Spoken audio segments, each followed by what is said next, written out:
Good morning, I'm Wendy Burke, and this is the CBC Morning Report for Wednesday, September 21st. In our top story, the National Nutrition Policy has been rolled out in schools through the school meals program and at the school cafeterias. This is in an effort to combat childhood obesity and diabetes. The local statistics are staggering, showing 1 in every 3 children are either overweight or obese, and 8 out of 10 deaths occurring as a result of non-communicable diseases annually. Joining us to look at how necessary this policy is and its effectiveness is dietitian Esther Selman. Good morning to you, Mrs. Selman. Good morning, Ms. Wendy Burke. How are you? I'm well this morning. Now, when we are looking at the plan, what do you think are some of the fundamentals that have been placed within that national policy? Some of the fundamentals would be to increase healthier food choices within the school system. And I know that they would have looked at those persons providing the food, which is the school meals. In addition to that, even the vendors selling the food would have to ensure that we provide them healthier food choices. Physical activity in the schools is also important, and that has been touted. Also, environments, whatever is happening within the school, need to ensure that they continue the trend of using healthier food choices. And that means reducing the sugar sweetened beverages, increasing the water, adding more fruits and vegetables choices within the food system. Okay, now we've just started the plan, but how do you see people actually coming on board with it? A lot of these vendors on the outside have been accustomed to the high salt, high sugar stuff, your Kool-Aid, your corn curls. You know, can we really get everybody on board? May not get everybody on board initially, because like most policies that would have been implemented in other parts of the world, we would see that it's always a baby step approach. But we need to have all hands on deck. Therefore, training of the vendors will be important to show them that how they can prepare meals that are healthy and also tasty, because children and all of us, we still have taste buds. So healthy foods need to be provided, but it needs to be tasty. But I think training is important for the vendors and even the school canteens. We can also train those persons providing the meals at schools as well. Right, now that's when the children are within the school setting. The schools are maintaining the plan, but children leave home every day. We say breakfast is the most important meal. So then what are they being fed before and then after returning from school? You know, how do we get parents to buy in? Again, we have to make sure that parents teach them to model behaviors. There are a lot of parents who want their children, because parents would come to me and they would say, you know, my child is a picky eater. I really want them to eat healthy. We have healthier food choices, but sometimes it's all hands on deck approach. So we have to also look at the advertisements. What is being out there? What is touted as being a cool food, rather than healthy fruits and vegetables, not being touted or advertised as something that is going to be cool or even healthier for our children. So parents would need to mentor and model the behaviors for their children. That means providing healthier food choices in the home. Getting your children involved, I think, is important, because when I think about my children when they were little, we always included them in the choices of the menu planning in the home, and also when they go to the supermarket to be able to make that choice. Also, choosing a recipe one day a week or one day in the meal can be a healthier meal choice. So it's important for us to include our children in the choices of the foods that we want to choose, and in addition to also in modeling the behaviors. Okay, I'm glad you spoke about going to the supermarket, because this plan is about economics at the end of it all. Vegetables are not cheap. Some parents have very low income, some no income at all, you know, welfare. That is the reality. So when we're faced with that, how can you be healthy on a budget? you can be healthy on the budget, because when you think about, okay, we have to talk about in the the school nutrition policy mentioned about getting our key caloric macronutrients, which we are carbohydrates or fats and proteins. So when we are thinking about carbohydrates, we want to make sure that we get those good ground foods. So ground foods can be a choice. We can also include our children into going to the farms with our parents, and be able to dig for the potatoes and dig for the yams. We have breadfruit. We can offer breadfruit to our children. We can do breadfruit chips. Up to last night, I had breadfruit chips and I had plantain chips. So those are things that we can incorporate. Now, when it comes to the protein foods, those tend to be a little pricey, especially if we're using our meats. But then we can have the alternative, which could be our peas and beans, which is much lower in cost. So we can meet our nutrients there. And then our fats, we want to reduce our fat choices, reduce the frying, and try to bake and boil and steam. And so they are food preparation. So it's a comprehensive, holistic approach when we are thinking about eating on a budget. And then we have our fruits and vegetables. Yes, they are pricey, but I think this is where policymakers can become involved and try to see how we can work with the farmers and work with some of the imported foods, and see how we can reduce the taxes to make the fruits and vegetables much more affordable. Because not only are we thinking about fruits and vegetables for as a healthier other choice, and but it's better for the body. It's in our environment that we are living in now, where we have the virus, the COVID-19 virus. Even though we have seen a reduction in the cases, we still need to make sure that we have a healthy immune system, and ensuring that we have a strong body for our children so that they can perform better at school, and academics is ultimately important.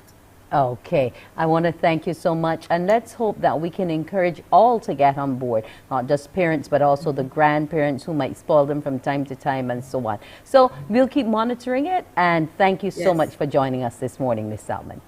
you're very welcome. Thank you. Coming up on the CBC Morning Report, updates on the pandemic and the war in Ukraine.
49 new COVID-19 cases were recorded on Monday, September 19th, from 399 tests. The number of people in isolation facilities was 30, while 335 were in home isolation. Under the National Vaccination Program for COVID-19, the total number of fully vaccinated people is 154,606. Bermuda's COVID testing rules may be putting off cruise lines. 7 transatlantic visits have been cancelled, apparently due to the requirements of the travel authorization process, a process that the opposition has once more called a money grab. Cruise lines are allegedly cancelling visits due to Bermuda's COVID-19 testing protocols. 5 cancelled stops from Celebrity and Norwegian Cruise Lines were listed in this morning's Royal Gazette, 4 one-day stops and 1 two-day stop. All were scheduled to visit Dockyard in late October and November. An industry source today told us there have been 2 further cancellations for day visits in November and December. The Ministry of Transport is yet to comment. The 7 cancellations so far still leave a further 43 scheduled visits in October through December. All the cancelled stops are on transatlantic cruises between Europe and the US. Bermuda's travel authorization process currently requires all cruise passengers to test before boarding, but unvaccinated visitors are required to test within 2 days of arrival, extended to 4 days for vaccinated travellers. If the journey to Bermuda takes too long, further supervised tests would be needed for passengers to disembark on island. Therefore, some cruisers are skipping Bermuda. We're going to kill the industry because that's what they're doing. This government is single-handedly taking a hold of the tourism industry, the cruise line industry, and restricting it. It makes no sense. In an alarming assessment, the head of the UN has warned world leaders that nations are gridlocked in colossal global dysfunction and are not ready or willing to tackle the challenges that threaten humanity's future. The ongoing 77th United Nations General Assembly meeting of world leaders in New York is convened under the shadow of Russia's war in Ukraine, which has unleashed a global food crisis and opened fissures among major powers in a way not seen since the Cold War. Excellencies, ladies and gentlemen, our world is in big trouble. The UN Secretary-General Antonio Guterres setting a grim tone for this meeting. Among the many conflicts in the world that continue to rage, one, the war in Ukraine, will dominate proceedings this week. And as the meeting was taking place, news was confirmed that in the Ukrainian provinces of Luhansk and Donetsk, votes within days will take place on whether to become part of Russia. This was the reaction of the US ambassador to the UN. They will not be recognized by anyone in the international community. They were not recognized in 2014, and it will not be recognized this time around. It is illegal annexation of another country's territory. NATO's Secretary-General told me he believes Russia may be acting now because of the losses it suffered during the recent Ukrainian offensive. Such referenda have no legitimacy because they are shame referendums, and they will not change the nature of the war. This remains a war of aggression against Ukraine, and it represents an escalation. Because if suddenly these territories which are part of Ukraine are declared as part of Russia, that will further escalate the conflict. The General Assembly heard from 2 leaders who've maintained a dialogue with President Putin throughout the war. The President of Turkey, Recep Tayyip Erdogan, helped negotiate a deal to export the grain from Ukraine. He says there now needs to be a dignified end to the war. President Emmanuel Macron of France, in an impassioned speech, was much tougher on Russia. As I am speaking to you now, there are Russian troops in Ukraine, but as far as I know, there are no Ukrainian troops in Russia. That's a fact, and we all have to recognize that. The longer this war goes on for, the more it threatens peace in Europe and the entire world. It leads to a wider, permanent conflict, where the sovereignty and security of everyone will only depend on power. What we have been witnessing since February 24th is a return to imperialism and colonialism. Ukraine is expected to be one of the focuses of President Biden's speech to the General Assembly on Wednesday. There's also a speech delivered by video by President Zelensky, and on Thursday, a meeting of the UN Security Council at foreign minister level, again on Ukraine. Time to preview what's coming up on Morning Barbados. We say good morning to Pearson Bowen. Good morning to Wendy Burke, and good morning to all of you everywhere. When you join me at 6:30 this morning, we'll be looking at the first hemispheric meeting of regional courts. Who's coming to court? Why are they coming to court? What will they be expecting as outcomes? We'll share that with you in just a little bit. Also, next week is Tourism Week. We're happy to be joined this morning by the Chief Product Development Officer and the CEO of the BTMI. We want to look at tourism broadly and specifically at what we can expect next week. Also today, we're talking HR with Hermab. There's a lot to talk about, including health and safety at work, and the possibility of paternity leave. Those are just a few of what we can expect when you join me at 6:30, Wendy, for Morning Barbados. Back to you. Thank you, Pearson. We look forward to this morning's show. More news on the CBC Morning Report after the break.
A number of squatters are this morning thinking about their next move after the Planning and Development Department served notices on the structures they are either living in or constructing.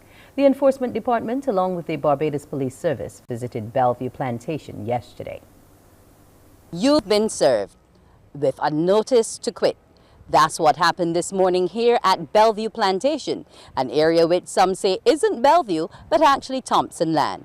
But the name at question is not the issue. What is the issue is the illegal construction of over 9 homes on the land, which government wants the residents to quit. It is telling them to remove the houses, remove any building materials, and to return the land to its former state prior to the illegal construction. Failure to do so could result in a fine as high as $200,000 or imprisonment and a fine of $10,000. When the police and officials of the Planning and Development Department arrived, there were no residents in sight. It was only when they were placing the last notice that the officials found someone home. While not speaking on camera, he said he and his partner had been in the area for over 40 years. This is a spot of land where my parents and my girlfriend's parents have been using and planting for almost as long, if not longer. It has been gully all the time. It has been a wilderness. We just decided that we can build a little small place to rest our heads, and here we are. A number of those who received notices are also farming alongside the homes. One of them is Melissa, a wife and mother who only agreed to speak off camera. Why we decided to do it, we come down, a friend bring us, and we see everybody was trying to do something, and we try to do something for ourselves because I have 2 other children going to school, secondary and primary, and the rent just be so hard for us to pay, especially when my husband is now working. We have to pay rent, we have to take care of the kids, and it's not easy in Barbados. Everything is very expensive, and for the past few years, everything have been so high and everything keep going up, and it's hard, and we're trying to make a living. I am trying to get something that in times to come my children will have it. The notice gives the squatters 28 days to contact the department, and some residents who came home before CBC left the area said they would put their heads together to deal with it, as they are only trying to survive. Wendy Burke, CBC News. Government continues its commitment of assisting the most vulnerable in society as several key pieces of legislation are to be laid in Parliament. CBC's Anne-Marie Bailey has the details. The Child Protection Bill is one step closer to becoming law. Minister of People Empowerment and Elder Affairs Kirk Humphrey gave a progress report on the legislation after a visit to the Salvation Army feeding facility in the city. At present, we have the Child Justice Bill, which was being piloted in the Ministry of Home Affairs under the supervision of Minister Abrams after the leadership of former Minister Edmund Hinkson. And we were waiting on the draft Child Protection Bill. And I'm happy to say that the Child Protection Bill is now in draft. I have it, and we are reviewing it. We're going to consult with the stakeholders. We're going to consult with UNICEF and other persons to make sure that we have included in the legislation all the things that we said were essential. And we anticipate within the next 2 weeks, hopefully before, but within the next 2 weeks, and further to any conversations between ourselves and the Chief Parliamentary Counsel's office to have that bill before the Parliament, and hopefully within the next 2 weeks. Mr. Humphrey has also announced additional plans to address other at-risk groups in the society. This morning, I had a conversation with a professional in relation to doing some work on the situational analysis for persons who are homeless, with also a view to looking toward putting in place legislation to help us manage this. I feel that I have made it very public that the view that the ministry must take is that we look after the most vulnerable, we protect the most exposed. I've said it about persons who are sex workers, I've said it in relation to persons who are homeless, I've said it in relation to persons who are suffering with HIV and AIDS, that the country must just look out for people in all kinds of ways. The minister has praised the organization for its work serving those in need, including the feeding program, which provides approximately 100 people with a hot meal every day, while the hostel accommodates up to 20 clients. He notes government provides $250,000 annually to assist the Salvation Army in running its programs. Meanwhile, Parliamentary Secretary in the Ministry of People Empowerment and Elder Affairs, Corey Lane, is mindful of the need to address the social issues in the constituency. I want to call on all Barbadians at home and abroad, public sector, private sector, social clubs, service clubs, community organization. We have to do this together. Like he said, it will cost just over 150 million Barbadians dollars in order to serve the 1,000 most vulnerable families in Barbados, and we estimate that that will be about 8,000 persons. Minister Humphrey, in reiterating his ministry's commitment to address homelessness, reminds Barbadians, homelessness can happen to anyone. Anne-Marie Bailey, CBC News. The inmate population at Dodds Prison is on the decline, and new initiatives being rolled out to help rehabilitate inmates and reduce the likelihood of them returning to prison. CBC's Shane Seeley has that story. Well, the numbers as far as inmates concerned here at Dodds Prison in St. Philip on the decline. That's what we are hearing from the acting superintendent of prisons, DeCarlo Payne. And while that's great news for prison officials, the numbers on remand are trending in the opposite direction. And that's all related to some of the criminal activity that we've been seeing playing out in society in recent weeks. The trends are going down. And basically, it has to do too with this whole issue of persons getting bail, because remember, a lot of persons most of the people in here are remand. In terms of the convicted to remand, the remand numbers are higher than the convicted numbers, so that alone will tell you something. So if the persons who are doing time are going out and they're not coming back, their numbers you would tend to see, that's why you're seeing that dip in their numbers, but you're seeing an increase in the remands. When Dodds Prison started operations back in 2007, there were around 1,100 inmates. Currently, the prison population stands at 741, with 400 plus prisoners on remand, while just over 300 are serving time for convictions. And with reports of a declining recidivism rate, the prison population could fall even further. Most of the individuals we're seeing here are people in the age range between 20 and 35, 40. But as people reach that 45, going up in there, they tend to move away from a life of crime, or they do things differently, right? So I believe that's part of why the numbers are going down as well. And you also got to take into consideration that we have non-national inmates here as well. And those inmates, usually when they're released, they're deported. So more than likely they will not, unless they come back here through some illegal means or something, those are individuals that we don't have to be too concerned with in terms of our numbers, right? So that's one of the reasons to why they will go down. And then a lot of other individuals, as I said, they're getting skills and they're looking to do other things with their life. Other things like this aquaponics certification program.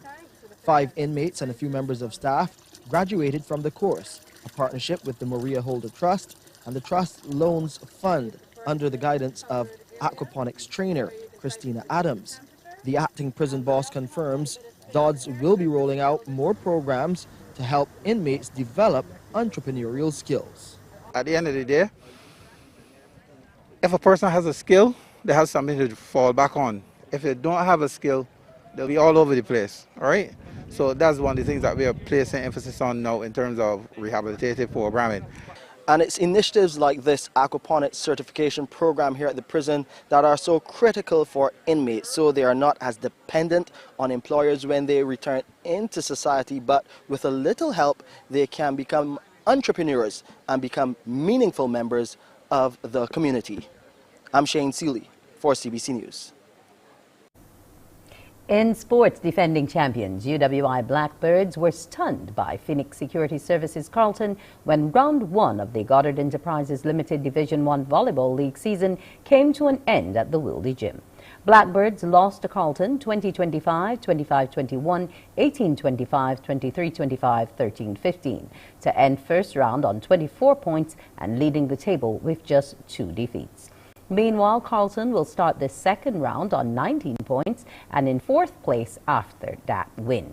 In another match, Club United remained winless after Warrens handed them their 7th straight defeat, 25-13, 23-25, 14-25, 26-24, 15-11. Now, as CBC's Damien Best reports, there were also wins for Deacons and Burger King Clapham Toners.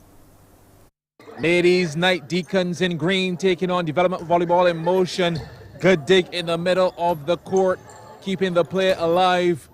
Placement was superb in the end. Point to Deacons. DVM had a different remedy. The left-hand dump beats the lone blocker. Smart move. But this was one-way traffic. Deacons directing the flow, snapping up the first 2 sets, 25-16, 25-22. Decent rally going. DVM's resistance broken with both blockers not able to keep this one out. 3rd set, DVM serving. Deacons go to the outside hitter and it's dealt with. This one slipping away quickly from DVM. Another free ball for Deacons to go to work. This time it's a short set and the backcourt not ready. Point to Deacons.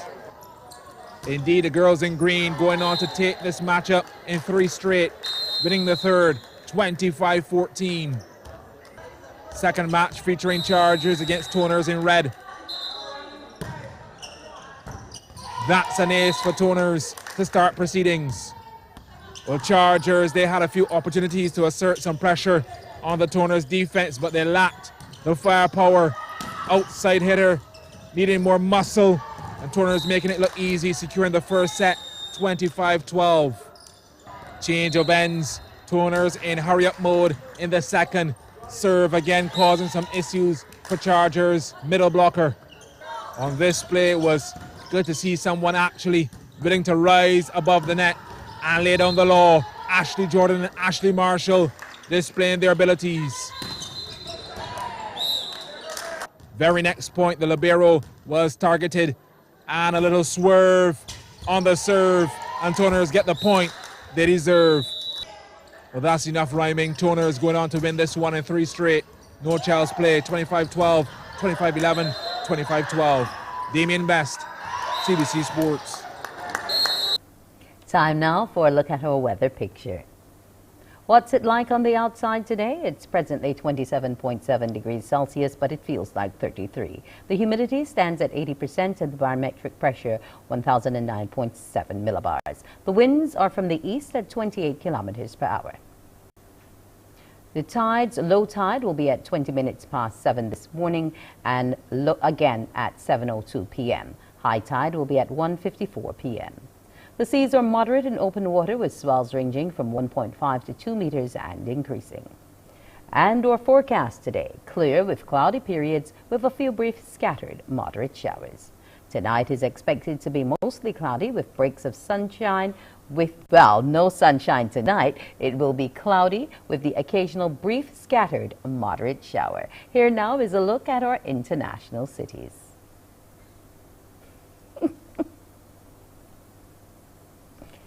And that's it from me for this morning's report. Our next newscast will be Newsday. That'll begin at noon, followed by The World at 1 via our radio network of stations. It's now time for Pearson Bowen and Morning Barbados. Wake up, wake up, wake up, wake up. Barbados, get up. Good morning. Good morning, Barbados. Good morning. Good morning to you. Good morning. Morning, morning, morning.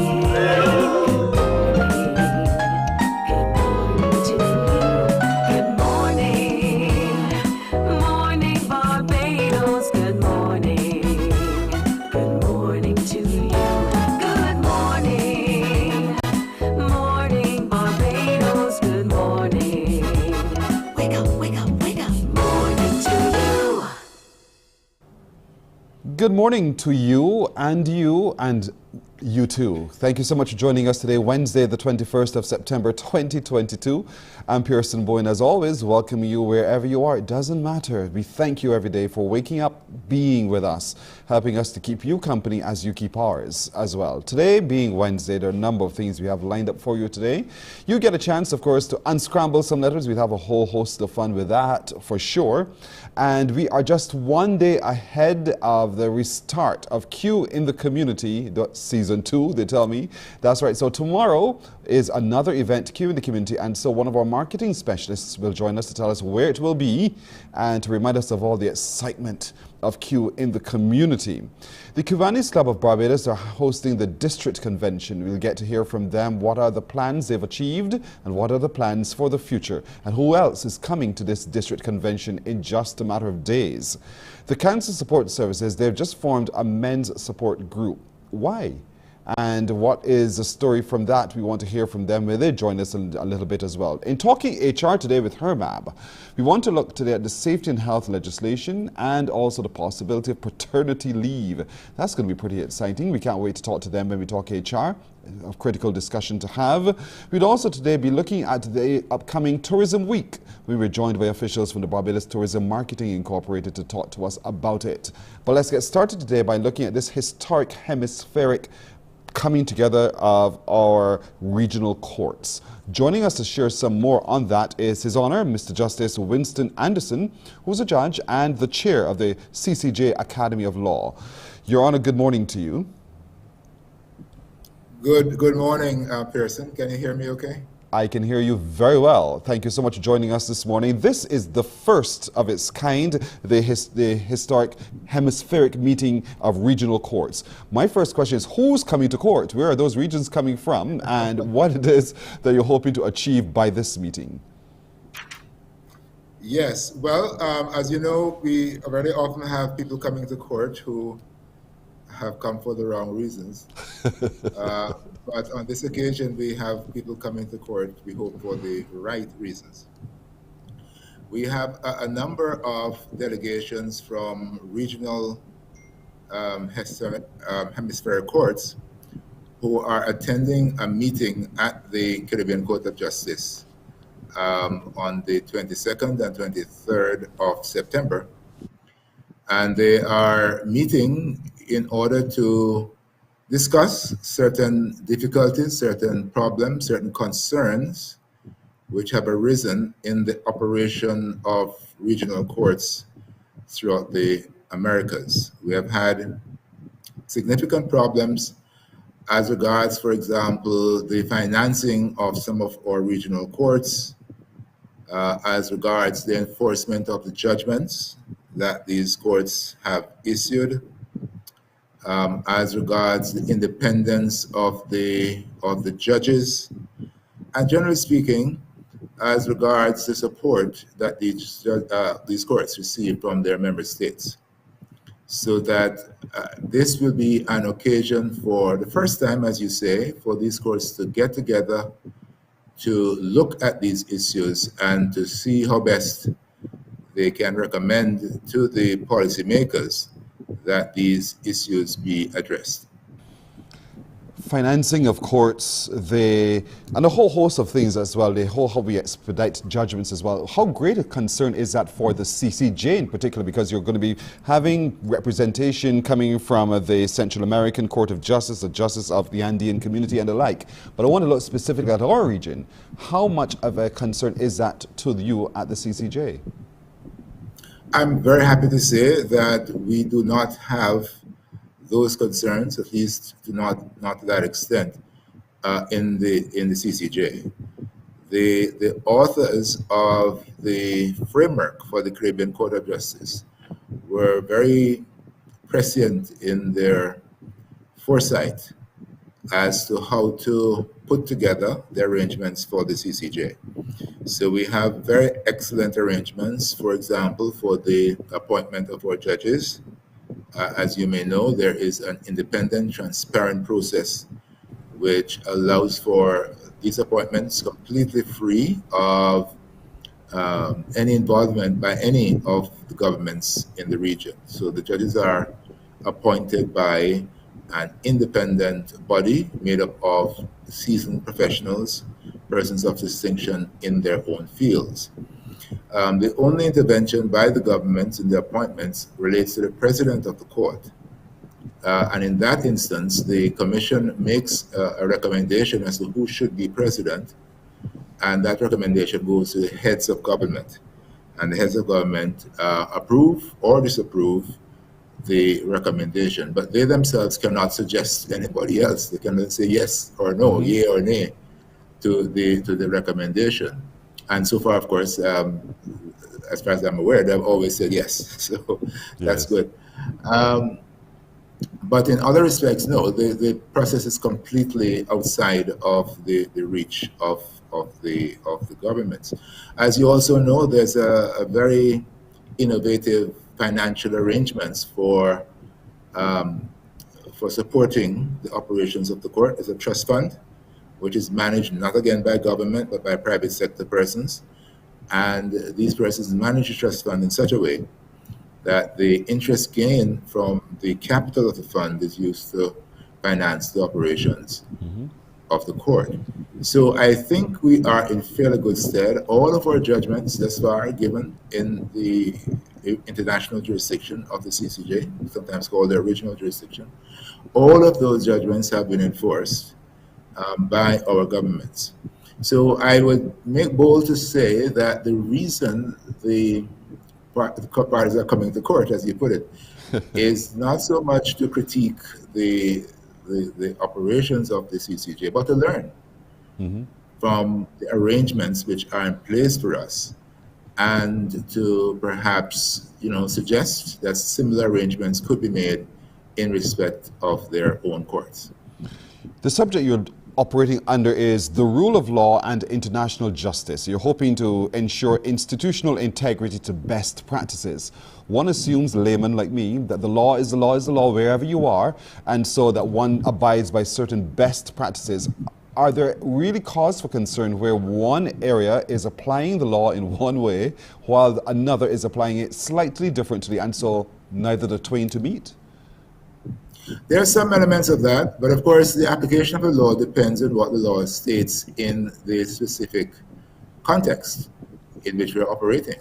So the CCJ might have particular treaty rules, which of course we must apply, and then the Andean court might have different treaty rules, which they must apply. So that the idea of best practice is getting primarily at the issue of the general notion that courts ought to be independent, they ought to be supported, and the judgments that they give ought to be respected. Now, even when there are differences in the substantive laws, we can still come together, we can still have a jurisprudential dialogue about best practice in terms of how we interpret the provisions in the various constituent legal documents. But at the end of the day, each court has to be faithful to the treaty, which has been adopted by the member states, and make sure we apply those treaty provisions. For us in the Caribbean, most member states of CARICOM, the CCJ is its final appellate court, but there are still some who go beyond yourselves and they go to the Privy Council. How do you, in this meeting, integrate that process as well so that you do have mutual understanding on best practices? Well, this is a meeting of international courts, so that we are not primarily concerned in this setting with the concept of appealing to the Privy Council as a domestic court. So that is not likely to come up in a central way. Of course, we all hope that the governments in the region, all the governments in the region, will eventually honor their treaty obligations by joining on to the appellate jurisdiction of the Caribbean Court of Justice. But that is not something that we anticipate will be central. Something that may be central, though, it has to do with what I heard mentioned in the newscast before your program started, and that is the really devastating war which is taking place in Eastern Europe, primarily between Russia and the Ukraine. That is a matter of international concern. And even though the focus is on our, if you will, internecine problems as regional courts in the Americas, I cannot imagine that the meeting will start and end without some mention of the need for the respect for the international or the global rule of law. Because as your news report indicated, that war has potential which are virtually unimaginable. I think there's a suggestion about food shortages, and that is obviously the case. But there has been mention now of the possibility of the use of nuclear weapons. And the United Nations Secretary General has now said that the use of nuclear weapons is no longer outside of the realm of possibility. Now, if we were to pause and think about that for a minute, that is very, very, very serious indeed. And that has the potential to dwarf into virtual insignificance the kinds of problems that exist in the region now and that we are grappling with in the region. Mm-hmm. It has the potential of setting back the course of civilization that we have enjoyed over these many hundreds of years to rubble. And all of that is dependent really on the notion of respect for international law and the rule of international law. And so that even though we are meeting in a limited setting to look at the regional courts and the regional support institutional structures needed for the efficient functioning of our regional courts, I can't imagine that the heads would not have something to say about the rule of international law and the need for international law to respect the territorial sovereignty and independence of independent states. I am very sure that our heads will not get involved as judicial officers in any controversial statements as such. But I don't think it can be controversial to say that we all hope that there will, one, be an end soon to the war in Ukraine, and two, that international respect for the rule of law will govern.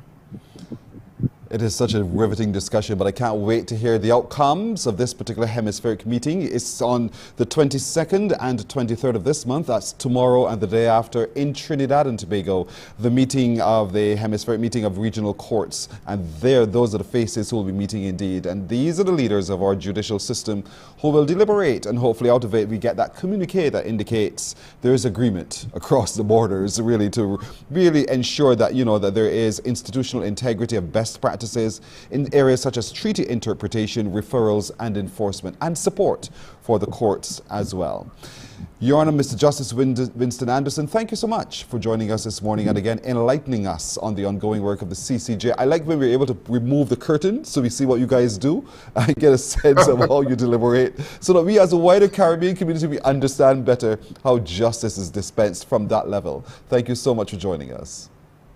Thank you, sir. It's been a pleasure. Thank you very much. You're very welcome. You're very welcome indeed.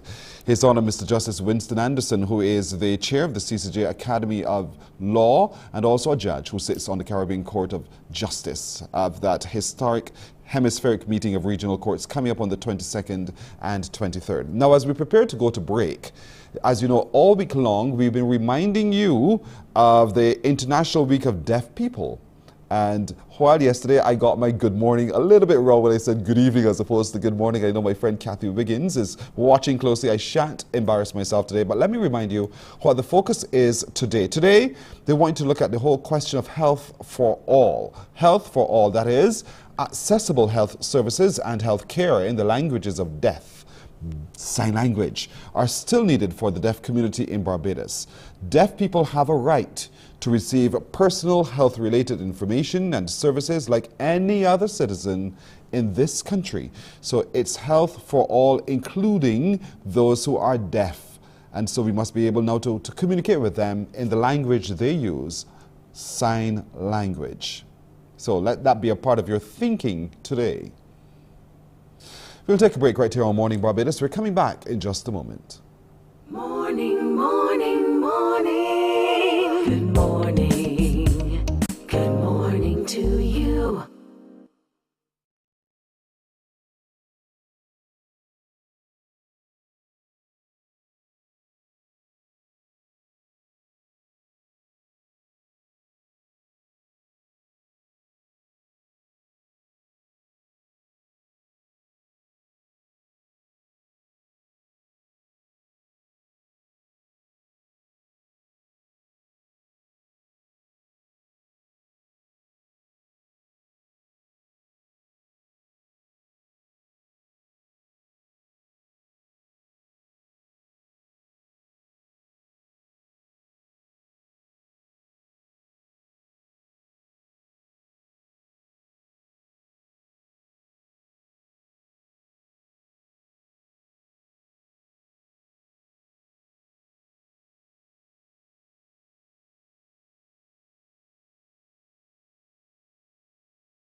Morning, morning, morning. Good morning.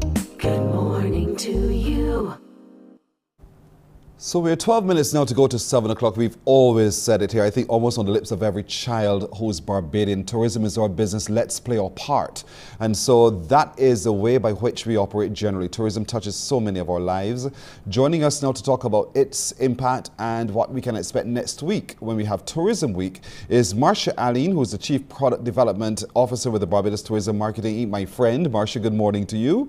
Good morning, Pearson. How are you? Good to see you again. I'm well, thank you for asking. And with her is the new Chief Executive Officer of the BTMI, Jens Trenhart. Mr. Trenhart, good morning to you. Good morning, Pearson. How are you doing? I'm doing well today too. Thank you so much. And by the way, it's my first opportunity to say to you, sir, welcome to Barbados. Welcome to my slice of paradise. But I think you already know that as a tourism professional yourself. And so let's talk a little bit about the tourism product, which means so much to every one of us. So help us understand into context what tourism means to the average Barbadian and why we should all play our part truly in ensuring that it is a sustainable industry. Great. I don't know. I'm curious which one you're directing the question to. I'll direct that first to Mr. CEO, and then I know, yeah. Marcia, you could tell me a lot about it as well. So Mr. Trenhart, let's hear from you. Great. Well, thank you so much, Pearson. I think the opportunity is really to create an inclusive platform where everyone, as you said, can play their part. And we're developing something what we call the Bajan Experiences Collection, where we're looking to curate experiences both from small businesses and also individuals. And I think that will not only help to drive this inclusive platform, but also reposition Barbados in a way to look at get away from just the beach only, but also more than the beach, and really look at these experiences that are here, but sometimes are unknown. So that's something we're looking at, and with that, connecting it to sustainability. And I think sustainability is something, and Marcia will talk about that in a second, as the theme of Tourism Week this year is rethinking tourism, and we rethink tourism, sustainability needs to be a part of that.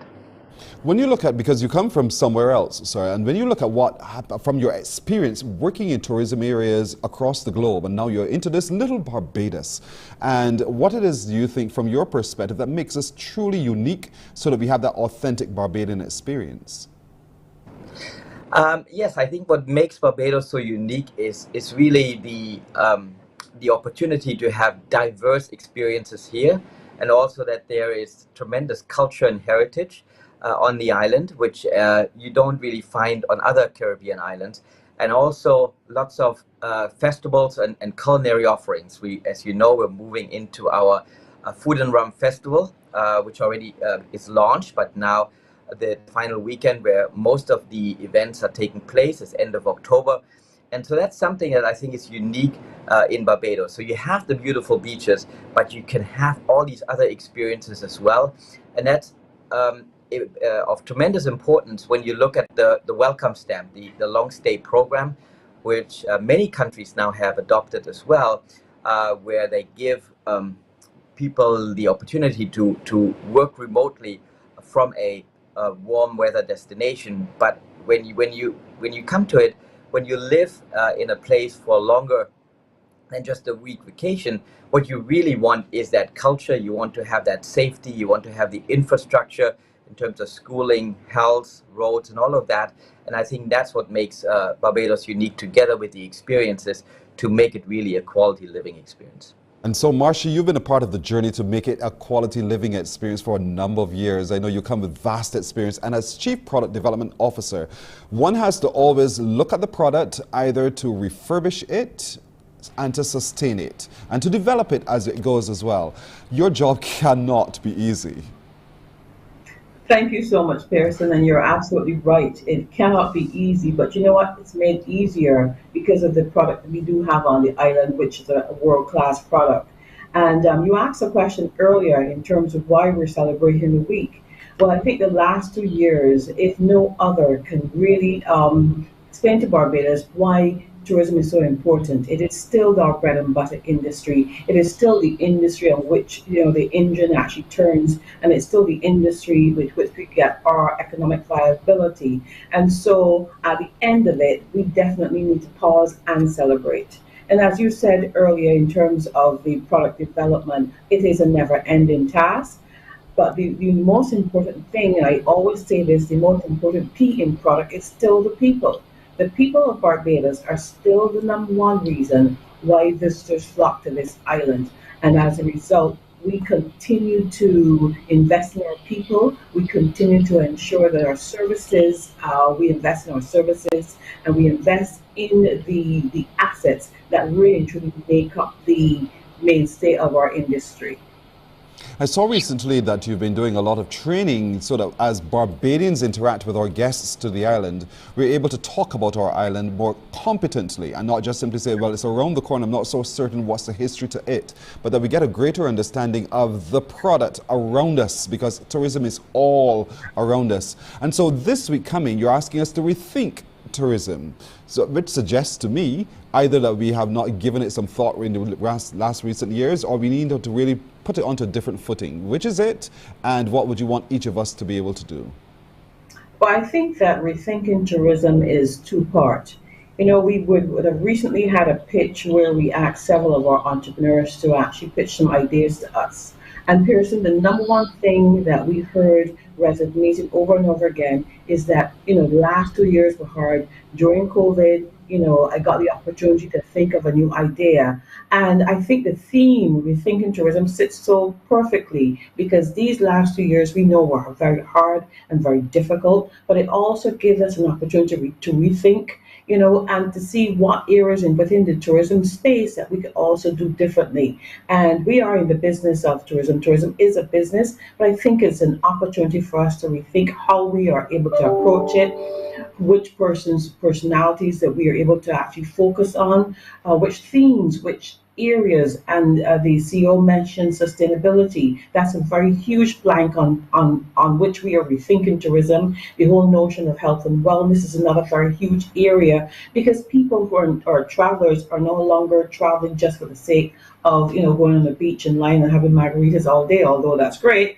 But they're more increasingly mindful travelers who want to ensure that they are able to mitigate their carbon footprint, and they want to know that they're engaged with the community. So that is really the whole thrust of rethinking tourism. How do we do tourism differently when we do have a different traveler that's actually traveling?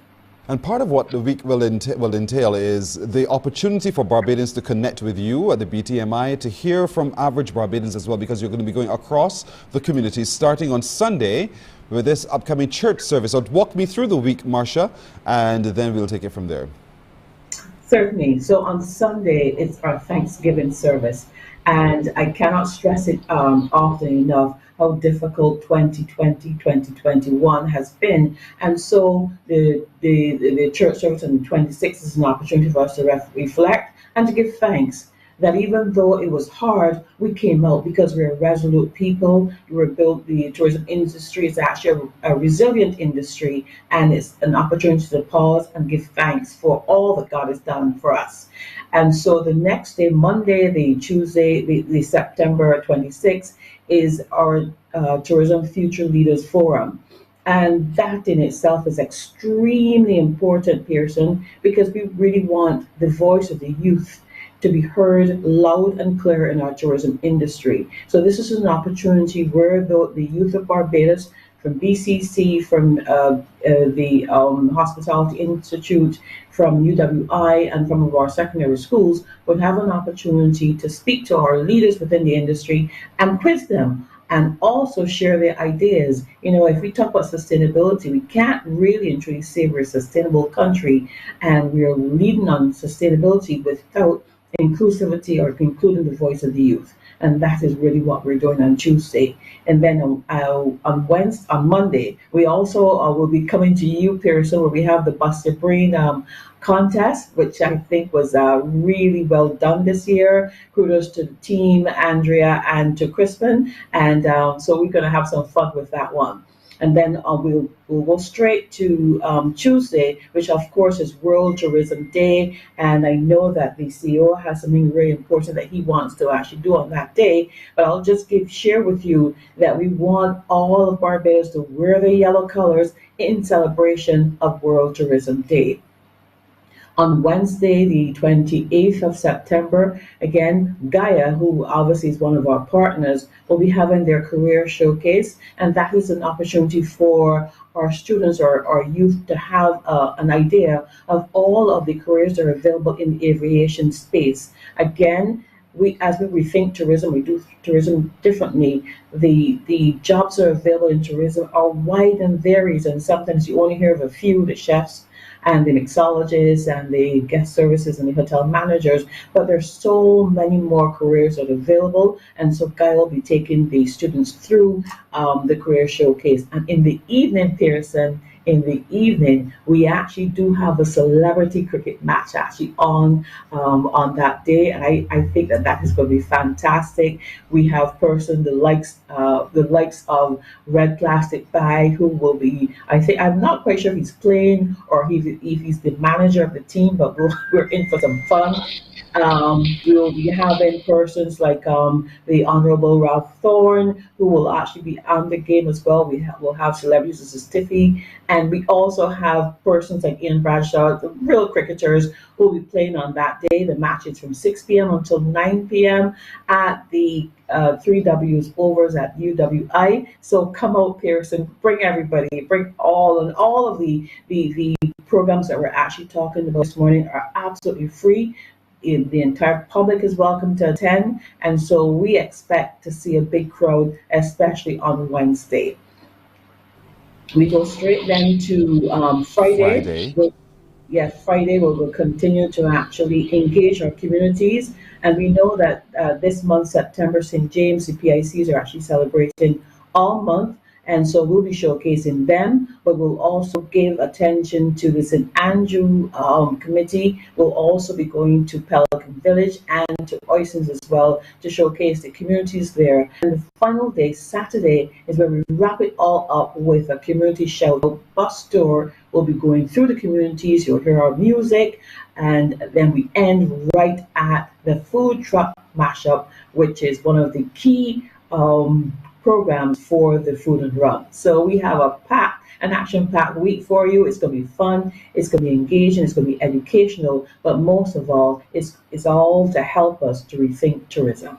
I'm glad you didn't put anything on Thursday the 29th. That's Q in the Community Day, and there's nothing bigger in Barbados on a day like that when it talks to community and getting people out indeed. Mr. Trenhart, I want to hear from you now, because clearly tourism is a conversation that needs to continue within the houses, within the workplaces, within the community and at large. So talk to me about a little bit about what that means, and what can we be talking about so that we engage with our guests, we are really engaging meaningfully in conversations about our leading industry? That's a great point, Pearson. I think, first of all, as the Prime Minister said, we need to be all chief welcome officers. But in order to do that, obviously, we need to have a stake in it. Everyone needs to feel like that they can contribute to tourism. And with that, also, we need to inspire people what tourism can do. And as Marsha just mentioned, actually on World Tourism Day, Sustainable Travel International, which is probably the most respected NGO when it comes to sustainable tourism, they are launching a new documentary on sustainable tourism, sustainable travel, where's next? And that documentary features various destinations, actually only a select handful, including Park City, Utah, Victoria in Canada, Sonoma County in California, Oslo, Australia, Denmark, St. Kitts, the only other island in the Caribbean, next to Barbados. So we are very proud that Barbados actually had been selected to be part of this global documentary that will go live, will be launched on World Tourism Day. And I think that documentary showcases a lot of these small businesses, the sustainable experiences that Marsha mentioned before. And we want to inspire people that conversation, as you said, goes into the communities, goes into the households, and make people proud what tourism can do, and also gives people ideas how they can contribute and be part of our inclusive platform. So much to celebrate indeed. And so all week next week, starting this coming Sunday, that's where we'll be. You can see it again. We'll post this on our social media. Of course, you can go to the website of the BTMI. You can go to corporate.visitbarbados.org. You'll see it all there. All their social media platforms will share you about all of the events for Tourism Week. Let's play our part. Marsha Aline, Chief Product Development Officer, and Jen Strinhart, the Chief Executive Officer of the Barbados Tourism Marketing Incorporated. Thank you both. Much success with the week and all the activities planned for next week, and much success with tourism. We depend on you, but because we know you can do it and you can deliver. Thank you so much. Thank you so much, Pearson. Just save the best for the last. Just wanted you to know that there will be industry discounts all week long from the BHTA and IHB all week long. So I know that Barbadians will very much take advantage of that as well. If nothing else to remember, they'll remember that one for sure. Thank you so much, Marsha. Have a good day and a great week ahead. Thank you. Thank you so much. You're welcome. You're welcome indeed. Morning Barbados, we'll take a quick break right here, and we're coming back with the news in just a moment. Morning, morning, morning. Good morning. Good morning to you.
Morning, morning, morning. Good morning.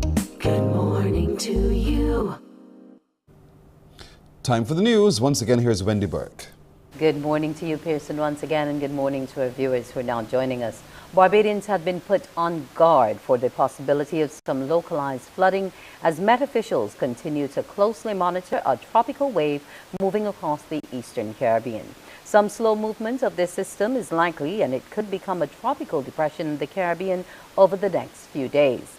The Barbados Met Service, in a statement, says most of the activity associated with the system will pass to the south of Barbados this morning. Rainfall accumulation of up to 1 inch and possibly isolated higher amounts with occasional gusty winds are likely today and tonight as the system passes over the southern Windward Islands. A small craft advisory remains in effect for above normal sea swells. And authorities in Bermuda are bracing for the impact of Hurricane Fiona. The Bermuda Weather Service predicts the system will pass 145 miles west of Bermuda on Friday morning as a Category 4 hurricane. At a media conference yesterday, the Minister of National Security, Michael Weeks, said the uniformed groups are ready for the system. While calling on citizens to enact their plans, he announced final measures will be outlined today when the Emergency Measures Organization meets. Bermuda, considering this latest information, I can advise that the Bermuda Police Service, the Royal Bermuda Regiment, the Parks Department, the Ministry of Public Works, and BALCO are ready for this storm. The EMO will be meeting again tomorrow morning when key decisions will be made depending on the latest forecast concerning public services. Now is the time to be finalizing your preparations. We are anticipating that Fiona will cause some issues for those living in low-lying coastal areas who have had flooding in the past. So please, we are urging these residents to take the necessary safety precautions. As far as Thursday is concerned, we are assessing public services, including public schools, government offices, and buses and ferries. The inmate population at Dodds Prison is declining, and new initiatives are being rolled out to help rehabilitate inmates and reduce the likelihood of recidivism. CBC's Shane Seeley has the story. Well, the numbers as far as inmates concerned here at Dodds Prison in St. Philip on the decline. That's what we are hearing from the acting superintendent of prisons, DeCarlo Payne. And while that's great news for prison officials, the numbers on remand are trending in the opposite direction. And that's all related to some of the criminal activity that we've been seeing playing out in society in recent weeks. The trends are going down. And basically, it has to do too with this whole issue of persons getting bail, because remember, a lot of persons most of the people in here are remand. In terms of the convicted to remand, the remand numbers are higher than the convicted numbers, so that alone will tell you something. So if the persons who are doing time are going out and they're not coming back, their numbers you will tend to see, that's why you're seeing that dip in their numbers, but you're seeing an increase in the remands. When Dodds Prison started operations back in 2007, there were around 1,100 inmates. Currently, the prison population stands at 741, with 400 plus prisoners on remand, while just over 300 are serving time for convictions. And with reports of a declining recidivism rate, the prison population could fall even further. Most of the individuals we're seeing here are people in the age range between 20 and 35, 40. But as people reach that 45, going up in there, they tend to move away from a life of crime, or they do things differently, right? Barbados Prime Minister Mia Motley is to address the 77th United Nations General Assembly meeting of world leaders tomorrow. Only 2 Caribbean nations will address the assembly Thursday, the other being Jamaica. Ms. Motley will be the 9th speaker for the 9th plenary meeting, which is expected to get underway at 3 p.m. Today, the debate will hear from several CARICOM states, including Suriname, Guyana, Dominica, along with Cuba and the Dominican Republic. That's a wrap on News. Pearson, it's back to you. Thank you, Wendy. We're approaching 10 minutes after 7, a break, and we're coming back in just a moment. Morning, morning, morning. Good morning. Good morning to you.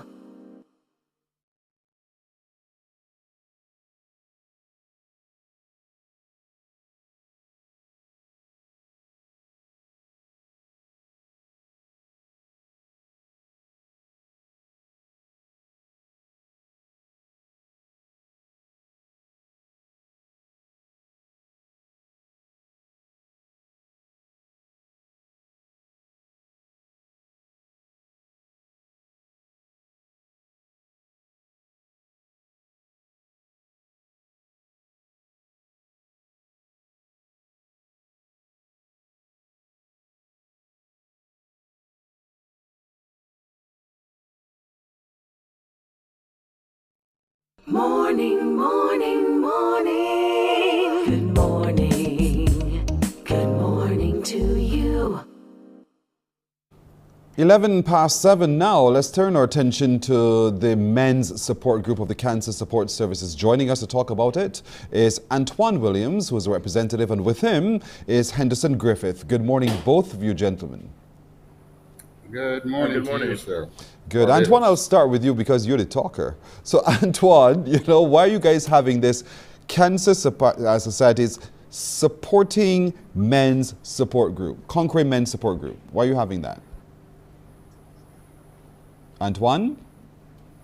Antoine is looking askance and looking away. Let's come to you, Mr. Griffith. Let's talk about this group of which you're a member. Why are you having the Conquering Men's Support Group? One of the issues that we found over the years is that Barbadian men, I should say men in general, shy away from such things as getting prostate exams and that kind of thing. And we want to encourage men to go out and get checked. We want to raise awareness to the incidence of cancer within our society, and we are hoping that through that, men will follow through with the various examinations that's offered to them and try to help reduce the incidence of cancer in our society. So that I'm clear, it's a group that wants to encourage men to be tested, and it's not necessarily simply a group of men who are battling with cancers coming together to lean on each other, or is it both? It could be both. I mean, the group is cancer support. Basically, we're not medical practitioners, and we're not going to attempt to practice medicine. We leave that to the doctors. But we are a group that will try to get with men to help to raise the awareness of the incidence of cancer. And our shop talk, we're going to discuss things that could help men deal with incidence of cancer when they're diagnosed, help their caregivers. Caregivers are often often neglected in this situation, but they're one of the more important people in the lives of the men at that time. So we have to try to bring the men together, talk about the incidence of cancer. We can't shy away from it. It's there. It's something in our community.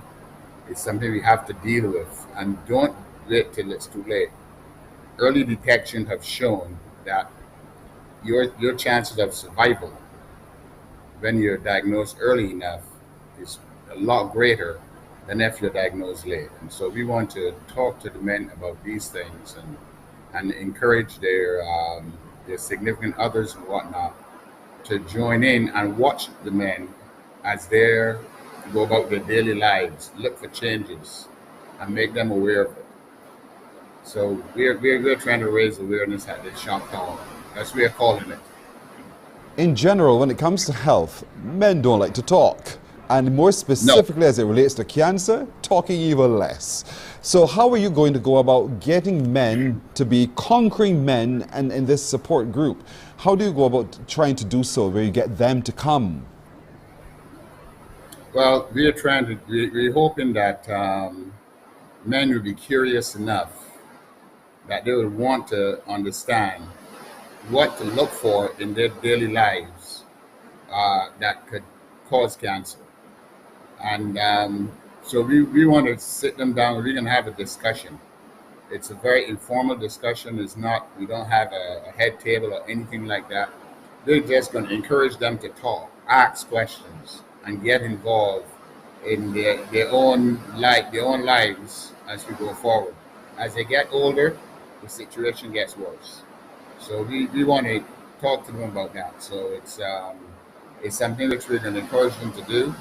It's open. Women are welcome. We're going to allow them to come because women do bring men. And I think that that's something that some people may disagree, but women know more about us sometimes than we know about ourselves. And they can watch us. And so we're asking them to join their significant others and come to it. Refreshments are on sale. It's only 2 hours, and we're hoping that people take advantage of it. Now, what you're saying to us is that tomorrow, on Thursday, there's going to be the talk shop, Men Conquering Cancer, at the, where is it going to be? It's going to be at the Yacht Club. Right. From 4 till 6 in the afternoon. Absolutely Yes. free. We're encouraging as many people as possible to come. Now, let's talk about it. And not sit in silence, one, or sit in the shadows and hope someone sees you or hears you. But to be able to come to this talk shop, to be able to talk more about cancer and conquering it. And I'm sure that you will probably have examples of men who themselves have taken that journey, who have themselves been dealing with cancer and have been able in some ways to conquer it and to make their lives far more meaningful from their experience as well. So you're hoping then on Thursday tomorrow that you will see many of them come out to the Yacht Club to be a part, right? Yes, we will have many of us, including myself, has gone through various types of cancer. Both with some have gone prostate, some have had colon, and so we are going to be there. We can share our examples, but we're not specifically going to be discussing our own situations. We're going to try to talk to the men about what happened, how it can be avoided, early detection. You know, men seldom attend support groups, and that's one of the problems we have. So we have to get them out to the support group and to take care of their own situation. So, gentlemen, tomorrow, Thursday, the 22nd, at the Yacht Club from 4 until 6. 4 until 6, the Yacht Club is on Bay Street. That's where it's going to be. Food and drinks will be on sale. Ladies, you're encouraged. People who have to take care of people with cancer, you are also encouraged to be a part. The family is encouraged to be a part of this. The Cancer Support Services Talk Shop Talk, looking at men conquering cancer. It's a start, but it's not the finish, and it's going to be a journey, so we want to hopefully see this last as long as it possibly can. Henderson Griffith, thank you so much for joining us. I wish much success to yourselves as you come together. I'm so sorry we couldn't get Antoine on a little bit earlier owing to internet connection issues, but I want to give everyone else there with you who's a part of the organizing committee my full support, and hope that many men across the island also come out to lend their support in person in it tomorrow as well. If you have any further questions, folks, you can call the number. It was just on your screen, 228-78081. 228-7081 to get to know more about how you can be a part of it. But it's tomorrow from 4 until 6 at the Yacht Club. Mr. Griffith, thank you so much for joining us. Much success. Thank you. Thank you very much. You are very welcome, sir. We'll take a break right here. When we come back, we're talking HR with Hermab. Stay with us. Morning, morning, morning. Good morning. Good morning to you.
Morning, morning, morning. Good morning. Good morning to you. We're 20 minutes now after 7 o'clock this Wednesday morning, and we're talking HR with Hermab. And we're always happy to have this opportunity to engage and to pick their brains, literally, and to learn from their experience as well. Joining us this morning as we talk on a wide-ranging set of stuff this morning is Brittany Brathwaite, who is the immediate past president of Hermab. Brittany, good morning to you. Good to see you again. Thank you. Morning. How are you? I'm doing well. Thank you for asking. I hope you are as well. I am. Thank you. Good. Now listen, Brittany, you know, one of the commitments any employer makes to its employees is to provide a safe place of work. And while there are many offices that operate in many different ways with different types of machinery and in different conditions, at the same time, there's one thing that must be constant: safety and health at work, health and safety at work. So let's talk a little bit about that. From your experience as an HR practitioner, do you think that we've really, I know there's legislation, but do you think that we've really gotten and that more attention needs to be paid to it as well in the workplace today? I think there's always better that can be done. Since the proclamation of the Safety and Health at Work Act in 2005, I believe, it's been a period of transition for a number of organizations who've had to not just work to seek alignment with the piece of legislation, but also work to improve towards ISO standards and international best practices. We have a thriving manufacturing industry here. So it's not just the baseline or the minimum threshold of the legislative threshold here, but also to achieve international best practices. So I think a lot has been done by employers. Better can be done, and better can be done from both areas, so both employers and employees, but better can also be done through the legislation. And I think it's prudent to mention that we do have regulations in the works for the Safety and Health at Work Act, and that will focus or provide a little more specificity around PPE, sanitary practices, what the benchmark around some international best practices are, some more prescriptive guidance for both employers and employees around their responsibilities. So that change in the pending legislation is really going to do the more that we're looking Yes. for. And I'm glad you framed it in that kind of way, because the pandemic showed us, listen, there are some things that we were not even contemplating. Absolutely. And you mentioned the PPEs and so forth. I know you're hearing of so many other health conditions that are popping up. But it, at the same time, places a lot of it, I'll use the word, expense at the foot of the employer. And so there has to be a happy medium somehow. So how do we adjust legislation? How can you as an HR practitioner emphasize the need for every employer to really take it seriously, the need to upgrade and update the Shaw Act? Well, I mean, of course, the Shaw Act and updating that is a policy measure. So updating the policy measure through the requisite ministry. I think where employers and practitioners can get involved is to ensure that they're advocating and providing the information, the statistics around what their costs have looked like, and those types of things to umbrella agencies like the Barbados Employers Confederation, like HERMAB, so that when we are at the social partnership, or we're in a forum where the information to feed into the policy or the legislative changes needs to be retrieved, that it's there and it's representative of what the challenges are that employers and or employees are facing. So I'd say for a practitioner view, ensure that that information is being sent through to your umbrella organization, so we are really aware. And HERMAB as a representative body can aptly represent and advocate for what your needs may be, so that when we see the legislative changes, we have a better balance in cost, in responsibilities, and in every other area. I like the way you said it too again there. But with all the pandemic changes as well, revenue has dropped significantly for a number of businesses. And when revenue drops, a number of other things are cut. And unfortunately, in some instances, you would see the attention paid to safety and health at work also being impacted by the changes in revenue generation. So I would like you to share some information with employers why it's critical not to turn a blind eye to ensuring that the environment at work is safe and healthy. Yeah, I say that, safety and health at work continues and will always be a paramount issue. I don't think it's secondary. I don't think it's something that kind of gets thrown by the wayside when revenue is down. I think, Pearson, where we've had a bit of an adjustment in the shift in responsibility a bit is because we've seen so many persons move to remote work during the COVID-19 pandemic. And there are lots of organizations that has retained that. So the responsibility moves a little bit beyond what does an employer do in the four walls, right? In the physical space, and how does the employer responsibility reach out of that space to ensure at-home setups are ergonomic?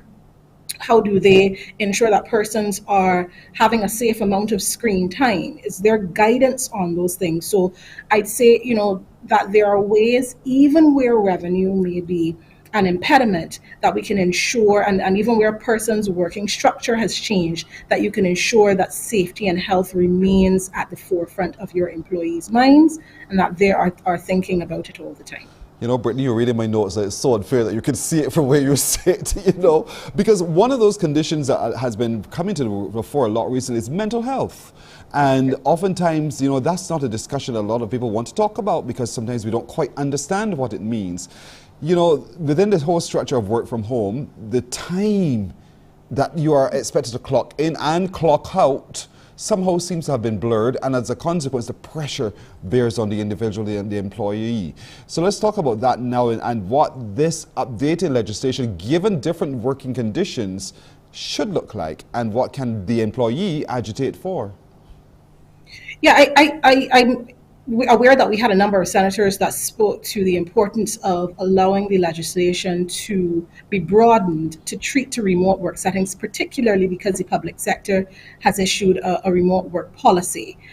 So I'm not sure what the final piece of legislation will look like, but what I can say is it should certainly consider a framework for what decent work as a larger principle and what safe work looks like.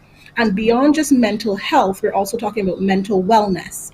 So is it that employers should be issuing remote work policies that not just tell persons when they should be on and off, but also are clear around the safe practices for remote work? I can say personally, when we shifted to remote work, just naturally, my biorhythm is somebody who functions early in the morning. So I found myself turning at like 5 or 4, and I'd start working, but then I'd still be working at like 7 or 8 at night. And it wasn't because an employer had said that was required of me. It's just like my body was continuously working because you were there, the laptop was there, etc. So employers have to set frameworks around their expectation of their employees, be clear about that. And employees, where they're being unfairly asked to engage, also need to agitate to say, okay, well, this is taking a serious, or is impacting my mental health in a way that's not conducive to me being productive. Because there's only so much time that you can actually be productive when you're in front of a screen for 16 hours. So on both ends, I think a framework from the employers, but employees also saying in a comprehensive way, well, this is what is working, or this is not what's working, and this is where we need help. You're so right. I shudder when I see an afternoon meeting being scheduled. Because I function better in the earlier part of the day than in the afternoon. So it's like, don't plan a meeting for the afternoon. That's not my optimal time. Now, there's some other things that have been popping up on the landscape recently as it relates to HR and how it impacts HR as well, because there's been a lot of talk about NIS, pension and all the like, and paternity leave, which was postured recently in some of these public meetings. Let's talk about that, because it must be a tremendous benefit and music to the ears of men to hear that, hey, we too have an opportunity, hopefully, to be able to benefit from paternity leave. Yeah, well, I mean, there's not been an official discussion started on it to say that there will be a piece of legislation, but the intention and the hope is that we do get there as a country. We've seen the benefit it's had, the socio-economic benefit it's had in other countries who've implemented the leave policy for paternity leave. And I think persons are a bit worried about, how frequently may a male be able to utilize the leave? What is the strain going to look like on NIS when it's already strained? I think we can be guided very much by the legislative framework that we already have for maternity. There are lots of restrictions around how persons can engage with the NIS and the leave periods and how they're guided, the number of periods that can be engaged during one tenure with an employee. So I think we can take some hope from the existing structure of the maternity legislation, that there will be a good framework around any legislation that's produced for paternity leave. But what I would say, Pearson, is that there are lots of discussions that can happen around paternity leave. Yes. And there is a possibility. I was actually in a focus group a couple of days ago, and a suggestion was brought up by the facilitator of that group around having parental leave rather than having separate maternity, because there has also been the advocacy for the extension of maternity leave, right? So rather than extending maternity leave and having separate paternity leave, having parental leave, and a household decides how you divvy that up. Not my idea. Heard it at the focus group. Thought it was a fantastic idea. Yes, but it is. Those may be something that we see come to the fore as well. I think as the national discussion and the advocacy efforts through umbrella organizations continue, I think we will probably end up with a pretty solid piece of legislation around whether we have paternity or something else that allows for males to also have leave and engage in the rearing of children. To be continued, Brittany Brathwaite, to be continued, because we've only barely been able to touch the tip of the iceberg when it comes to discussion. But I always love engaging with you guys at HERMAB, you know this, through our HR, Talking HR with HERMAB week after week. Remember, folks, you can go to the website, hermab.org.bb, and you can see for yourself just what's possible right there. And membership is always welcome, because people like Brittany exist, Joan exists, and all of our other previous guests and future guests as well exist within that one space. That is experience you cannot pay for, and certainly membership allows you to be able to tap into it and to benefit from all of it in all of its vastness as well. Brittany Brathwaite, immediate past president of HERMAB, thank you for joining us again this morning. I want to encourage you always to keep it up and continue going on. Thank you, Brittany. Thank you. Always good to see her. We're going to take a break here on Morning Barbados, and we're coming back in just a moment. Morning, morning, morning. Good morning. Good morning to you.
Morning, morning, morning. Good morning. Good morning to you. 26 minutes to 8 o'clock. Time to unscramble some letters. Time for you to give me a call on 228-5562 or 228-5563. It's that one time of the morning we can laugh till our heads hurt. So get ready to give me a call, 228-5562 or 228-5563. Can you unscramble this word that you will see in just a moment on there? I do not envy any of you. Two words are on your screen, all scrambled up. I have no clue as to what words they do eventually form. So can you figure this one out for me, please? And of course, you'll use it in a sentence. Thank you very much. The plot thickens. Tum, tum, tum. 228-5562 or 228-5563. Work it out. Come on, geniuses. Tell me, what words do you think you can make when you unscramble these letters that are on your screen? Give me a call. Tell me where you're calling from and use it in a sentence. Good morning. Hello. Good morning, Mr. Pearson. Good morning, sir. How are you doing? I am well, and yourself? I'm doing well. Thank you for asking. Thank you. Great. First name and parish. Well, I haven't spoken to you for a while. This is Ken. Say it again? Ken. Ken? Yes, please. Is this... Put it into context, Ken. What parish are you from? St. Michael. St. Michael. Ken of St. Michael. I know I recognize the voice. So, Ken, my boy, can you Yes, recognize the words on the screen? I do recognize the words on the screen, sir. Let me hear you. I'm seeing Chamberlain Bridge. And what? Use it in a sentence. Let me see if that's correct. I have a sentence in front of me. Well, I passed over the Chamberlain Bridge yesterday. I bet you don't know where it is. In town. Which one? Ken, well done. You're absolutely right. Chamberlain Bridge. Sharp, man. Ken, you're welcome. You're welcome indeed. Ken is sharp. Which one? Bushdown. All right. Let's give you another one, folks. Aha, look at this one. Can you figure this one out now? Figure this one out. Unscramble it, by the way. And then you'll use it in a sentence once you can identify for me the word you see on your screen. Unscrambled. 228-5562 or 228-5563. The only numbers to call. So 228-5562 or 228-5563. Unscramble the letters you see on your screen. Use the word in a sentence, but before all of that, tell me your name and tell me the parish from which you're watching Morning Barbados to DAY. So 228-5562 or 228-5563. What words do you think we can make when we unscramble the letters that you see on your screen? It's a word, and it's not the word you see, but when you unscramble it, you make another word. What is that word? That's what I'd like to hear from you. 228-5562 or 228-5563. Good morning, hello. Good morning. Again, hey, Pearson. Whoa, my kid, this coming real easy to you. Twice lucky indeed. So tell me your trick, your secret here. When you see the scrambled words, how is it that your eyes are able to order them so quickly? I just scan through all the letters and see which one can actually start the word. But you know, a word can start with a consonant or a vowel, depends what it is. Exactly. Right, Ken? Right. Yes, so please. this word starts with letter Y. It starts with the letter Y? Yeah. Yes, I can't see so good then. My eyes ain't working then. What word do you see? I see currency. I use it in a sentence. Yesterday I collected some U.S. currency. Ah, why U.S.? Why not British? Or Canadian? Or Eastern Caribbean? I prefer U.S. That's for you, your legal tender, no problem. Ken, thanks, my brother. Well done indeed. Ken is spot on. Ken is sharp today, man. Ken of St. Michael, currency is indeed absolutely right. Absolutely right. So you hear a trick? That's how he does it. But tomorrow, perhaps, let's see if you can do it a little bit differently to quickly unscramble those words. We're going to take a break right here. When we come back, we'll talk to the Kiwanis Club of Barbados and to hear what they're up to. Morning, morning, morning. Good morning. Good morning to you.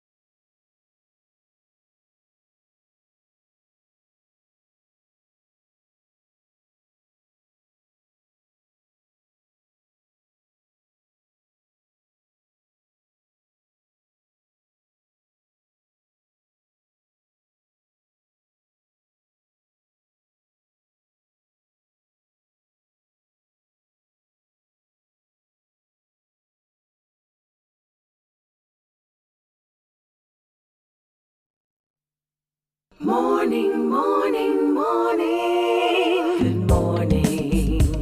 Good morning to you.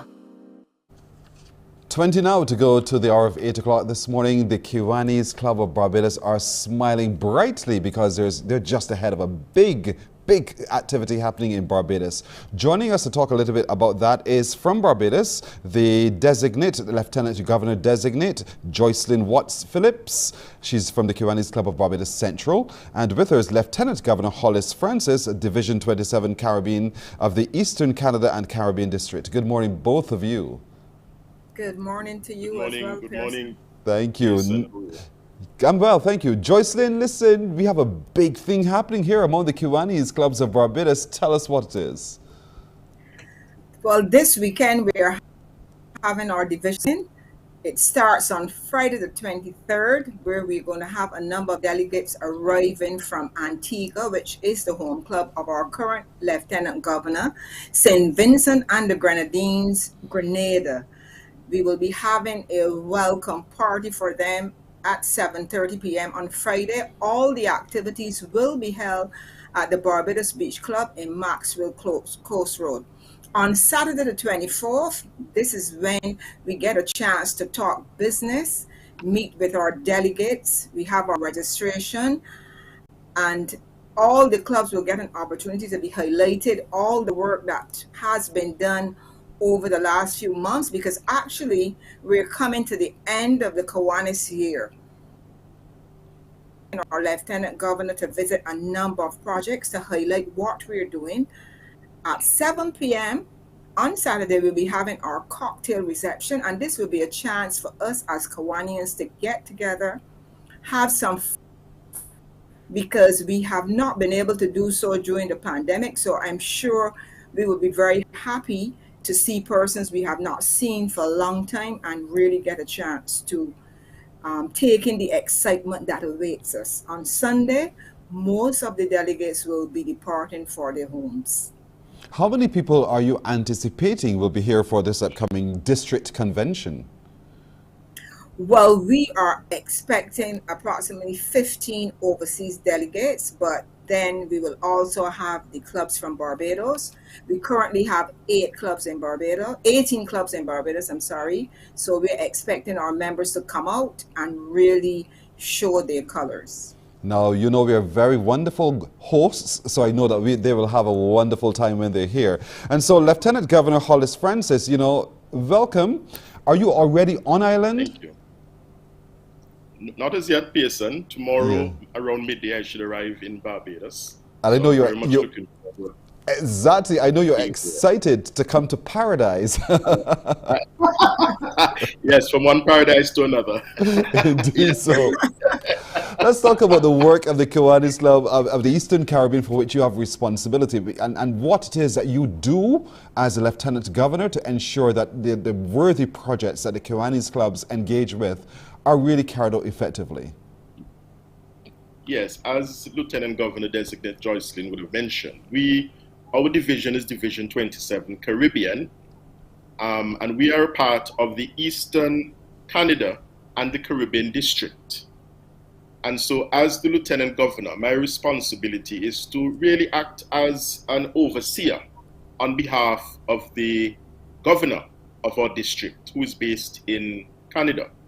I know Barbados in recent times has become a republic, but I'm sure you still have recollection of the function of the Governor General. And so I like to make the analogy with that. And that is my role as the Lieutenant Governor, to represent the district governor in our division and to oversee, as I said, the division, and to ensure that, you know, the goals of the district are being carried out.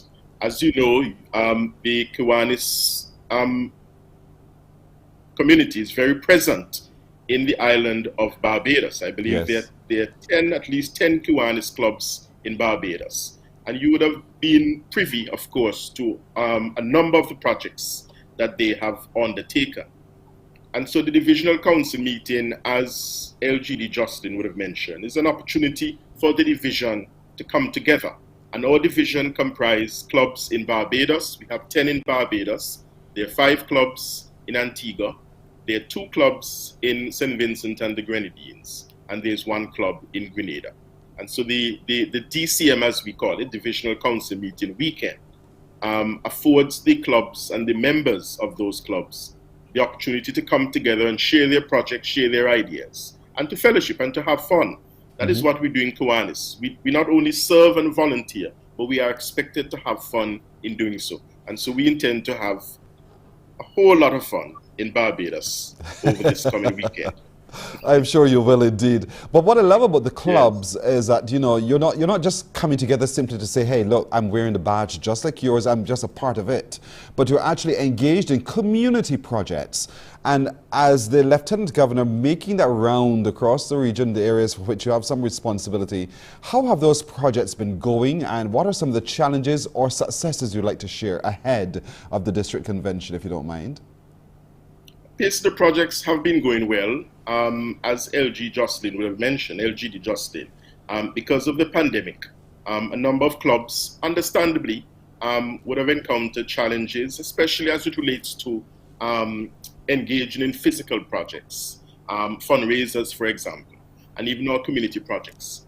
And so clubs have had to be very innovative in ensuring that they continue their mandate in serving the children of the world.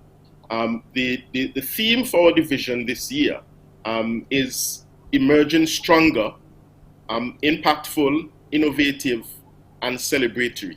And so I have encouraged our clubs as we seek to emerge stronger out of this COVID pandemic, that we have to focus on those three aspects. We have to be innovative in the carrying out and the execution of our projects. We have to be impactful.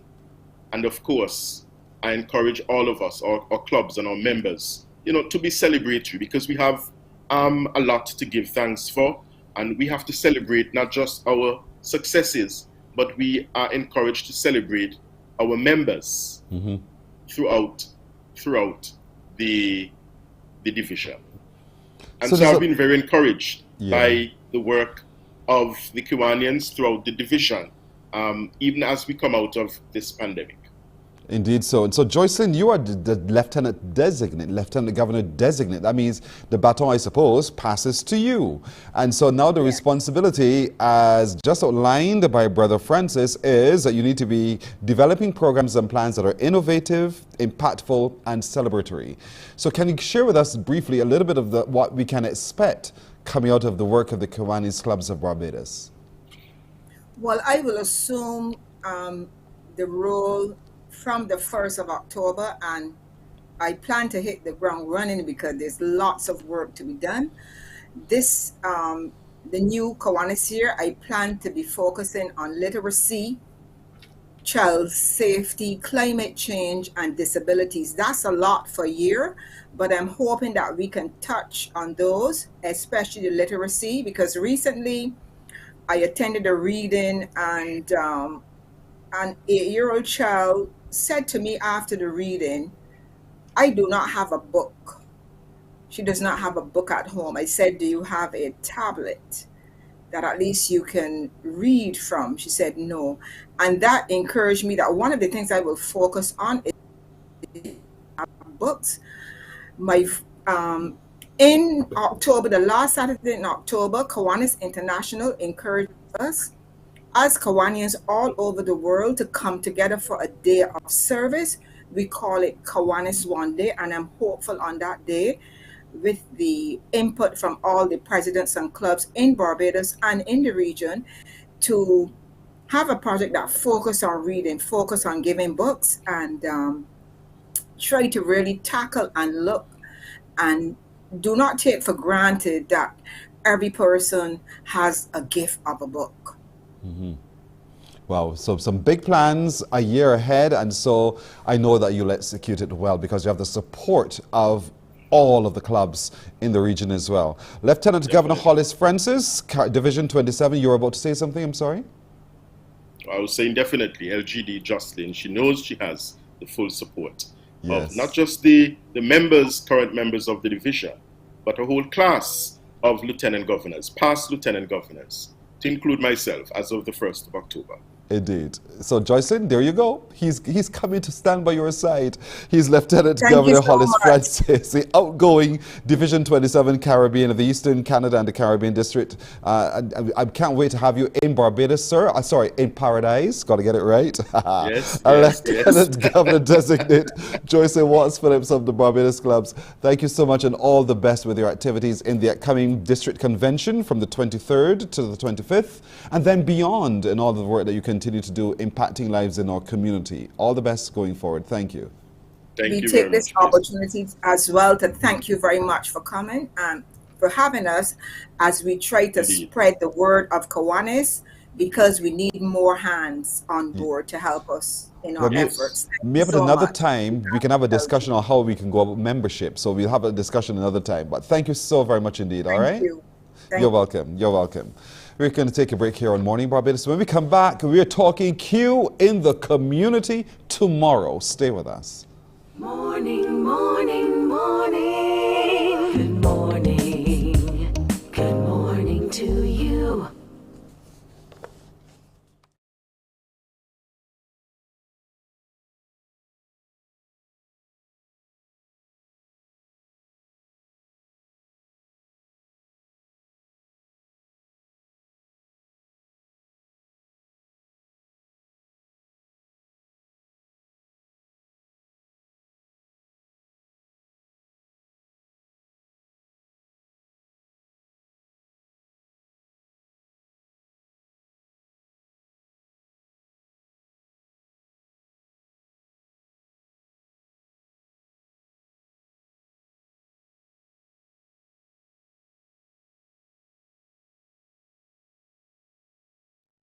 Morning, morning, morning. Good morning.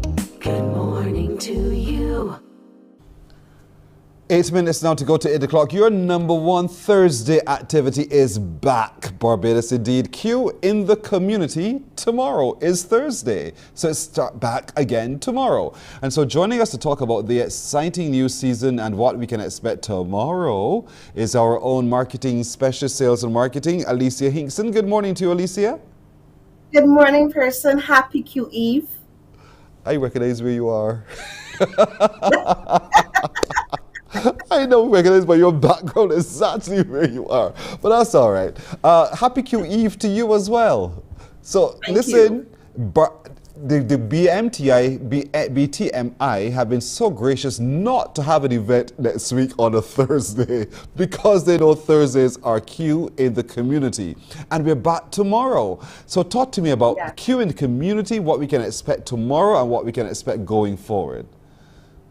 Well, we would have done season 1 and we tested the waters to make sure that we were good with the protocols, good with sanitizing, handling the crowds very well, and it was a success. So we took a 2-week break and Q is back tomorrow, Pearson. We're going to the lovely Highgate grounds. That would have been one of our locations that we would have used in season 1, and that worked really, really well. It's a back in time edition. So yes, Q is generally oldie goldies and so forth, but we want to dress up. We are going to really dress up and do what we need to do next tomorrow for Q season 2. Of course, this is brought to you all by our sponsors, Banks and Deputy, Hanshilanis and Glacial Ice. And we're so happy to have them on board. Pepsi, Smirnoff Ice. You know, you have all the drinks, all the activity there, and we're going to dance away with King Scorpion and that team. It's no turning back. Q is back tomorrow. Start time is 12 noon at Highgate Bar and Restaurant, which is in Dash Valley. By now you should know that. The one was in Highgate. That's where it is, Highgate. Yeah, Bar and Restaurant. You said it's a back in time and you want me to dress back in time. What do you mean by that? I want you to wear your bell bottoms. I want you to wear your big afro hair. I want you to dress up. I want you to really dress up and come on out tomorrow and have fun. We're going to have some prizes for the best dressed persons. So, you know, get creative, have fun. You know, my Q family, they're always embracing when we have these themed events, whether it's Independence, whether it's Orange Day, what Pink Day. So we are going back in time tomorrow. We're going to have so much fun. All right. I want you to know it's very spacious. Mm-hmm. It has parking. It has a space for the bus. It's a beautiful and very large grounds, and we're encouraging our Domino family to come on over as well, spend the day with us. You have your own special setup place that you can set up so you can spend the entire day playing dominoes. Of course, the dancers, we have that hardcore. We are Yes. going to be dancing away, whether it is line dancing, two-step, three-step. Person, can you two-step? Neither of the above, but I could party. I could party in my own little space, in my own little way, and that's what's most important. Once the music hits me, I do my thing, and that's what we want you to do. Don't think that you have to do what everybody else is doing. You do your thing in your own way. There's one gentleman who trends a lot on our social media videos, who does his own thing when he's doing the line dancing, which goes to show. Yeah, when you come tomorrow to party at the Highgate Bar and Restaurant there in Dash Valley for a queue in the community starting at 12 noon, and you get all dressed up and you're back in time, you just party, do your thing. Correct. And that's what it's all about. What I love too, at least, is that it's always in a very safe environment. So we want our senior citizens to know that you are very welcomed, you will be highly protected.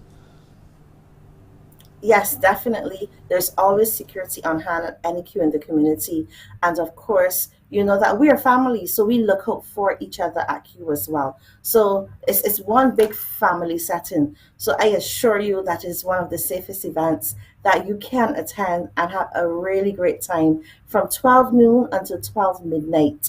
And that's when queue ends. 12 hours of partying, enjoying yourself, having great food, having good drinks, having good fellowship among yourselves, really socializing and taking a break. So if you're at work during the day, when the older ones are out, then the evening time, we tend to see a younger audience because they too want to be part of our Q family. We're indeed just having fun and having good, clean fun. Person, if you want to be a sponsor of Q, we are still open to sponsorship as well.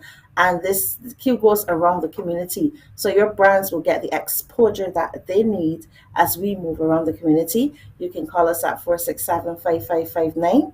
And if you're listening or watching and you want to host a Q, you can also call us at 467-5559. And we'll come and visit your location. Make sure you have adequate space and adequate parking. And we take the next step from there. Indeed. 467-5559. Those are the numbers to call. It's whether you want to host a Q in the community event or if you want to advertise with us during Q supported by sponsoring. 467-5559. Those are the numbers to call. 467-5559. But it's back in time tomorrow. Back in time. I wonder who still has a Turling shirt, who has those tweed pants, who has platform shoes, who has those big puffy afros to put on. You know what I'm talking about? That is what we're talking about tomorrow for this very special first edition of Q in the Community as we are back in time, back on the roads on Thursdays at 12 noon. The Highgate Bar and the Restaurant there on Monroe Road, Dash Valley, St. George. And you know, Alicia, we would want people, and I'm saying it because I want people as early as possible to come. You can spend the entire day, the whole 12 hours there as well. So come early and stay for the whole fun. Dominoes, you said, are going to be played. Dancing is going to be on. Food and drinks on sale. And just good old camaraderie. Good old camaraderie. That's what's critical. Correct. Highgate is one of those locations that lend to that picnic setting. So, person, you're absolutely correct. You can spend the entire day with us and purchase your food and drinks from the host and have a great time. This season, we have some new locations as well. So we encourage you to follow us. We're going to some very new locations on the island. So you've never seen them before. And Q is going to be have some launch events for this season. So season 2 is off to a very, very, very good start. As I said, if you want to host a Q, just contact us at 467-5559 and we'll come and visit your location and make sure that we do everything. I have to give a big thank you to the Barbados Police Force. They work with us so well to ensure that every Q is handled correctly. Well, the Barbados Police Service, thanks to all of you and everyone else who works with us. Alicia, I gotta go get ready for tomorrow's Q with the community at 12 noon, the Back in Time edition. But thank you so very much indeed for joining us, and all the best with all of these Q activities. All right, that's it for today, everybody. Thank you so much for joining us. My producer has been Nadia Foster, technical director Samuel Mason, at sound Michael Sobers, and at master control my girl Tamisha Green. I'm Pearson Warren. For each of them, to all of you, we say thank you. We look forward to seeing you again tomorrow. Bye-bye. Wake up, wake up, wake up, wake up. Barbados, get up. Good morning. Good morning, Barbados. Good morning. Good morning to you. Good morning. Morning, morning, morning. Good morning to you. Good morning. Morning, Barbados. Good morning. Good morning to you. Good morning. Morning, Barbados. Good morning. Wake up, wake up.